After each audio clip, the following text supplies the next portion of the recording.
से बात का शुरुआत बा।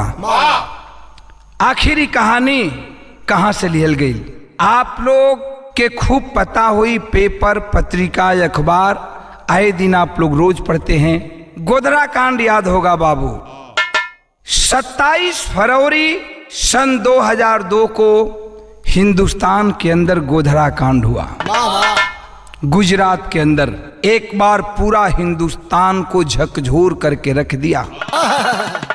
हजारों जिंदगी बर्बाद हो गई, कितने मां का गोद सुना हो गया, कितने मांगों का सिंदूर धुल गया बाबू। 27 फरवरी सन 2002 के गोधरा कांड भइल।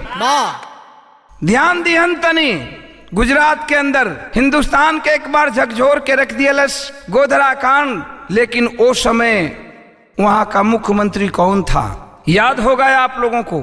यही इस समय जो हमारे हिंदुस्तान के प्राइम मिनिस्टर हैं नरेंद्र मोदी जी, उस समय वहां के गुजरात के मुख्यमंत्री थे।